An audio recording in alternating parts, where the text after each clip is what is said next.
दादी दोस्तों, माँ दुर्गा की दूसरी शक्ति का नाम ब्रह्मचारिणी है और नवरात्र के दूसरे दिन माँ ब्रह्मचारिणी की पूजा की जाती है।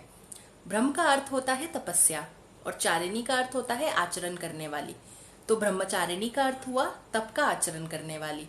इन्होंने शंकर जी को पति रूप में पाने के लिए घोर तपस्या की थी और इसी कठिन तपस्या के कारण इनका नाम ब्रह्मचारिणी पड़ा था।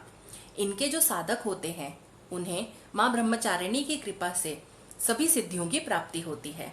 माँ ब्रह्मचारिणी का जीवन हमें ये शिक्षा देता है कि हमारे सामने चाहे कैसी ही परिस्थितियां हों, हमें जीवन में कितने भी संघर्ष करने पड़े, लेकिन कभी भी हमें अपने मन को विचलित नहीं होने देना चाहिए।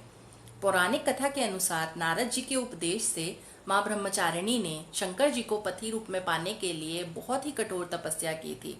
पहले 1000 वर्षों तक इन्होंने सिर्फ फल और फूल खाए थे। कई कई महीनों तक इन्होंने उपवास किया था। धूप के, वर्षा के बहुत ही ज्यादा घोर कष्ट सहे थे। उसके बाद 3000 वर्षों तक इन्होंने सिर्फ टूटे हुए बेलपत्र खाए और अपना गुजारा किया था।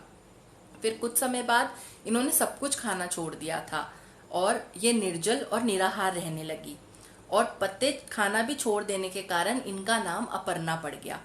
उसके बाद में इनका जो शरीर था वो बहुत ही ज्यादा क्षीण यानी कि कमजोर हो गया और माँ ब्रह्मचारिणी की तपस्या देखकर अनेकों देवता और महर्षि यही कहते थे कि इतना कठोर तप करना सिर्फ माँ ब्रह्मचारिणी के लिए ही संभव है और कोई भी ऐसा तप कभी नहीं कर सकता है।